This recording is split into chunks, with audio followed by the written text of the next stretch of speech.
Hello everyone, welcome to Sprint UPSC. So as we are discussing the NCERT of class 11th Indian Constitution at Work, so this is part 2 for the chapter 1 Indian Constitution why and how.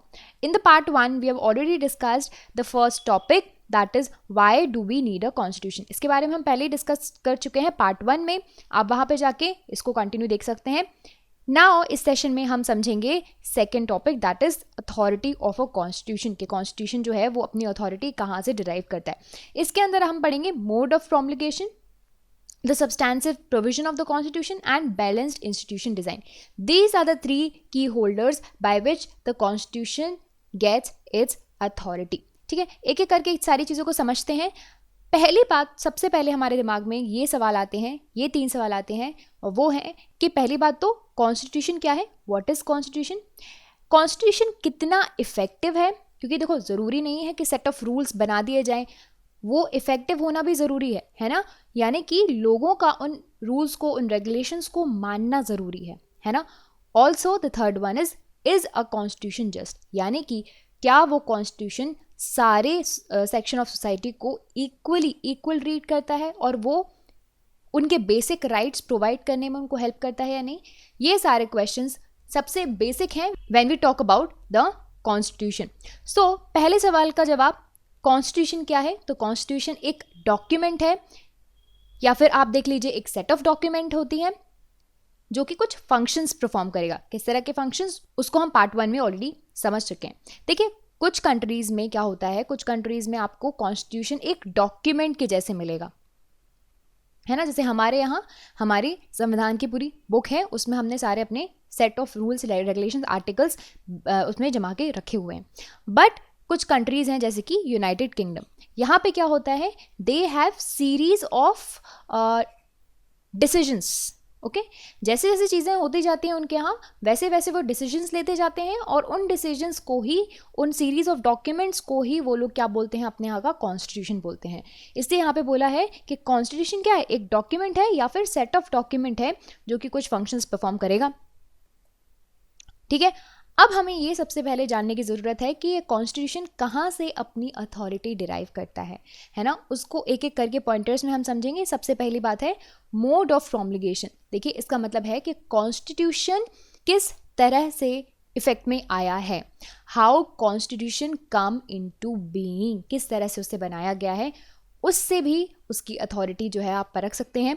देखिए बहुत सी countries में constitution defunct होते हैं, और वो defunct क्यों होते हैं, डिफंक्ट का यानी कि उनका कोई मतलब नहीं होता, उनका कोई फंक्शंस उनको कोई फॉलो नहीं करता. क्यों नहीं करता, क्योंकि वहाँ पे मिलिट्री लीडर्स जो हैं वो बना रहे होते हैं, या फिर ऐसे लीडर्स बना रहे होते हैं वो कॉन्स्टिट्यूशन जो कि पॉपुलर ही ना हो अमंग द मासेस, एंड ऐसे लोग जिनके पास एबिलिटी ही नहीं है कि वो अपने साथ लोगों को लेकर चल सकें. लेकिन अगर हम बात करें सक्सेसफुल कॉन्स्टिट्यूशंस की, जैसे कि हमारे इंडिया का कॉन्स्टिट्यूशन, साउथ अफ्रीका का, यूएस का, इस तरह के कॉन्स्टिट्यूशन, क्यों ये कॉन्स्टिट्यूशन सक्सेसफुल हुए, क्योंकि हमने ये कॉन्स्टिट्यूशन तब बनाया जब हमने अपने पास्ट में कुछ चीज़ें सीखी. हमारे यहाँ नेशनल मूवमेंट्स हुई, उनकी वजह से, उनसे हमने सीख कर जो है ये कॉन्स्टिट्यूशन एक डॉक्यूमेंट बनाया है. देखिए कॉन्स्टिट्यूशन की बात करें, हमारे इंडिया का कॉन्स्टिट्यूशन की अगर हम बात करना स्टार्ट करें तो फॉर्मली इसको बनाया गया था कॉन्स्टिट्यूएंट असेंबली के द्वारा. ठीक है, ये जो असेंबली है इसका कॉम्पोजिशन अभी हम समझेंगे. कॉन्स्टिट्यूशन बनाया गया दिसंबर 1946 से नवंबर 1949 तक, और हमारे यहाँ का कॉन्स्टिट्यूशन की अथॉरिटी, या फिर आप देख लीजिए, आप बात कीजिए लेजिटिमेसी, ठीक है, ये कहाँ से आती है, ये इससे आती है कि ये जो लीडर्स हैं जिन्होंने हमारा कॉन्स्टिट्यूशन बनाया, जो लीडर्स ये कॉन्स्टिट्यूएंट असेंबली में थे, वो इमेंस पब्लिक क्रेडिबिलिटी एंजॉय करते थे, उनके पास पब्लिक क्रेडिबिलिटी थी, लोग उनको पसंद करते थे, उनको मानते थे.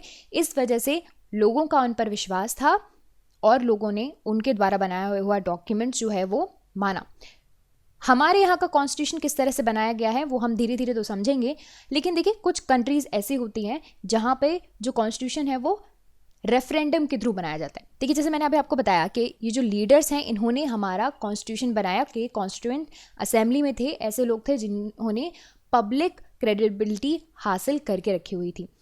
अब कुछ देश हैं वहाँ पे क्या होता है, वहाँ पे एक सिस्टम होता है that is called referendum. Okay, referendum में क्या होता है, यहाँ के उस देश के सारे लोग जाकर वोटिंग देते हैं कॉन्स्टिट्यूशन के, कि वो कॉन्स्टिट्यूशन के सपोर्ट में है या फिर खिलाफ में है। एक एग्जाम्पल मैं आपको अभी का देती हूँ, कॉन्स्टिट्यूशन का एग्जाम्पल नहीं है लेकिन ब्रेग्जिट का एग्जाम्पल देती हूँ। जब ब्रेग्जिट हुआ तब यूके के लोगों ने रेफरेंडम किया, लोगों ने डिसाइड किया खुद से ही कि वो ब्रेग्जिट चाहते हैं या नहीं चाहते हैं। ब्रेग्जिट बेसिकली क्या है, ब्रेग्जिट है यूके का यूरोपियन यूनियन से निकलना, ठीक है, ब्रिटेन एग्जिट, इसी वजह से उसको बोला जाता है वो रेफरेंडम के थ्रू हुआ था। सो that is how the referendum is done for constitution also. Now हमारे भारत में कभी रेफरेंडम नहीं हुआ, बट हमारे यहाँ पब्लिक अथॉरिटी थी, क्योंकि हमारे जो लीडर्स थे उनके पास कंसेंसस था, उनके पास बैकिंग थी, वो काफ़ी ज़्यादा पॉपुलर थे और पब्लिक क्रेडिबिलिटी थी, ठीक है। सेकेंड चीज़ होती है substantive provision of the constitution. कैसे अथॉरिटी डिराइव होगी, अथॉरिटी यूँ डिराइव होगी कि वहाँ पे सब्सटेंसिव प्रोविजंस हैं, जो कॉन्स्टिट्यूशन में जितने प्रोविजंस बने हैं, आर्टिकल्स बने हैं, वो ऑल सेक्शन ऑफ सोसाइटी, सारी सेक्शन ऑफ सोसाइटी के लिए इम्प्लाई हो, प्लस पब्लिक इंपॉर्टेंस के हों। अब ये पब्लिक इंपॉर्टेंस कैसे, देखिए पब्लिक इंपॉर्टेंस यानी कि ऐसे मामलों पे कॉन्स्टिट्यूशन में बातें लिखी हों जो कि सारे लोगों को कवर करती हो और सारे लोगों को बेनिफिट प्रोवाइड करे। ऑल्दो कुछ हमारे यहाँ कॉन्स्टिट्यूशन में कुछ प्रोविजंस ऐसे हैं जो कि एक सेक्शन ऑफ सोसाइटी को ज़्यादा फेवर करते हैं, बट दैट इज़ बिकॉज वो सेक्शन ऑफ सोसाइटी को कॉन्स्टिट्यूशन मेकर्स बढ़ावा देना चाह रहे थे, अपलिफ्ट करना चाह रहे थे। That is another point two discuss. But now substantive provision of the constitution से यहाँ पे बोला गया है कॉन्स्टिट्यूशन सक्सेसफुल तब होगा जब ये सोसाइटी के हर एक व्यक्ति को रीजंस दे कि वो उसके प्रोविजंस के अकॉर्डिंग चले। अगर इनमें से एक भी व्यक्ति को ऐसा लगता है या फिर एक भी ग्रुप को ऐसा फील होता है कि ये जो कॉन्स्टिट्यूशन उनके लिए नहीं बना, उनकी आइडेंटिटी को स्टफल करेगा, तो उनके पास कोई रीज़न नहीं रह जाएगा कॉन्स्टिट्यूशन को मानने का, ठीक है। सो इस तरह से कॉन्स्टिट्यूशन बनाया जाए जिसमें सब्सटेंसिव प्रोविजंस हो। बट यहाँ पे एक और बात की गई है कि no constitution by itself achieve perfect justice. तो कॉन्स्टिट्यूशन को इस तरह से बनाया जाए, फ्लेक्सिबल बनाया जाए कि टाइम टू टाइम उसमें चेंजेस भी किए जा सकें, but it has to convince people that it provides the framework for pursuing basic justice, ठीक है। लोगों को एटलीस्ट इतना कन्विंस कर दे कि वो बेसिक जस्टिस तो देगा, यानी कि सारे लोगों को इक्वालिटी, फ्रीडम और ये सारी चीज़ें तो वो प्रोवाइड करेगा ही करेगा। और यहाँ पे बोला गया है कि कॉन्स्टिट्यूशन अगर फ्रीडम और इक्वालिटी अगर प्रिजर्व कर लेता है अपने सारे मेंबर्स के लिए, तो और ज़्यादा उसके सक्सेस के चांसेस होते हैं। Now the next point is balanced institutional design. So this is another point where you can say the authority of the constitution derives from. So जो institutional designs हैं, जो institutions हैं, है ना, हमने एक बात की थी इनिशियली फर्स्ट चैप्टर में, हमने बोला था the people who can make the rules, right? So institution होते हैं, इंस्टीट्यूशन में एक सेक्शन का काम होगा लॉज बनाने का, एक सेक्शन का काम होगा लॉज को इम्प्लीमेंट करने का और एक सेक्शन का काम होगा उन लॉज को प्रोटेक्ट करने का, है ना। सो इस तरह के प्रॉपर इंस्टीट्यूशनल डिज़ाइन की ज़रूरत है। इसमें क्या होना चाहिए, पावर्स का फ्रेगमेंटेशन होना चाहिए, there should be fragmentation of power, है ना। इस तरह इंटेलिजेंटली इस फ्रेगमेंटेशन को करना चाहिए कि कोई एक ग्रुप को जो है ज़्यादा पावर ना मिल जाए या फिर किसी एक ग्रुप को कुछ कम पावर ना मिल जाए, इक्वली डिवाइड होना चाहिए, यानी कि किसी की मोनोपोली ना बने। हमारे यहाँ हमने हॉरिजॉन्टली जो है पावर्स को डिस्ट्रीब्यूट किया हुआ है। हमारे यहाँ 3 ऑर्गन हैं गवर्नमेंट के, the one is legislature,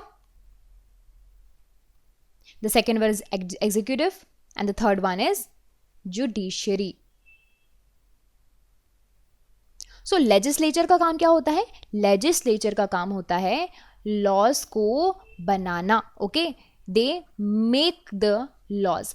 now legislature में आपके आ जाएंगे बेसिक ऑर्गन्स, इनका नाम क्या है, लोकसभा और राज्यसभा, है ना, ये लॉज बनाते हैं। सेकेंड एग्जीक्यूटिव्स का काम क्या होता है, एग्जीक्यूटिव्स का काम है इम्प्लीमेंटेशन का, ओके। अब एग्जीक्यूटिव्स में कौन कौन आ जाते हैं, एग्जीक्यूटिव में आ जाते हैं president, vice president, PM and his council of ministers, है ना, ये सारे क्या हैं, एग्जीक्यूटिव्स हैं, ये इम्प्लीमेंट करते हैं लॉज को। और ये है जुडिशरी, ये क्या करता है, चेक्स एंड बैलेंसेस बना के रखता है, ये क्या करते हैं, ये लॉज को सिक्योर करके रखते हैं, है ना। सो इस तरह से हमने प्रॉपर बैलेंस्ड इंस्टीट्यूशनल डिज़ाइन बना के रखी है। बट इस डिज़ाइन में भी इस तरह से हमने इंटेलिजेंटली इस डिज़ाइन को स्ट्रक्चर किया हुआ है कि लेजिस्लेचर जो है, legislature reviews the functioning of executive, है ना, इस तरह से ये दोनों एक दूसरे को चेक्स एंड बैलेंसेस करते हैं। जुडिशरी ऑल्दो इंडिपेंडेंट अथॉरिटी है, बट जो जजेस हैं वो अपॉइंट कौन करता है, एग्जीक्यूटिव करता है। सो इस तरह से इंटेलिजेंट चेक्स एंड बैलेंसेस जो है फैसिलिटेट करता है हमारा भारत का संविधान। और देखिए यहाँ पे बात की जा रही है कि कॉन्स्टिट्यूशन जो है उसको वैल्यूज, नॉर्म्स और प्रोसीजर्स में दो चीज़ें करनी पड़ेंगी। कुछ वैल्यूज, नॉर्म्स, प्रोसीजर्स उसको ऐसे रखने पड़ेंगे जो कि अथॉरिटेटिव हों, है ना, उनको चेंज ना किया जा सके, और कुछ ऐसे ऑप्शंस होने चाहिए जो जिसमें फ्लेक्सिबिलिटी भी हो, यानी कि अगर कोई चेंजेस आए सोसाइटी में और इमीडिएट चेंज की ज़रूरत हो, विद द टाइम चीज़ों की ज़रूरत हो, तो उसमें फ्लेक्सिबल, यानी कि जो रूल्स बने हैं उनमें थोड़े चेंजेस किए जा सकें। इसका सबसे अच्छा एग्जाम्पल है दैट इज़ द अमेंडमेंट। ठीक है, बाय अमेंडिंग द कॉन्स्टिट्यूशन, हमारे यहाँ संविधान में प्रॉपर अमेंडमेंट की प्रोसीजर दी हुई है। हम नेक्स्ट आगे वाले चैप्टर्स में आके इसको पढ़ेंगे किस तरह से अमेंडमेंट किया जाता है कॉन्स्टिट्यूशन में। बट हम अपने लॉज में अमेंडमेंट करके क्या कर सकते हैं, विद द चेंज थोड़ी फ्लेक्सिबिलिटी जो है हमें मिल जाती है हमारे भारत के संविधान में। इसीलिए हमारे इंडियन कॉन्स्टिट्यूशन को बोला जाता है living document. Okay, so that is how it is. So guys, आज के इस सेशन में हमने पढ़ा अथॉरिटी ऑफ द कॉन्स्टिट्यूशन, और अथॉरिटी में हमने mode of promulgation, substantive provision of the constitution and balanced institutional design, ये तीन चीज़ें पढ़ी। नेक्स्ट चैप्टर में हम पढ़ने वाले हैं how was Indian constitution made. देखिए हमने यहाँ पे पढ़ा मोड ऑफ प्रोमलगेशन, सो इसके कुछ पॉइंटर्स हैं। नेक्स्ट चैप्टर में हम ये सारी चीज़ें पढ़ेंगे। सो this is it for this session. If you like this video, subscribe to our YouTube channel for more videos and updates. Also download our Sprint UPSC app to practice book, chapter or topic wise. Remember candidates, just reading books or watching videos won't help unless you practice thoroughly. Identify your mistakes and work to improve your performance, and Sprint UPSC is perfect app to do all of this. Thank you and see you in the next video.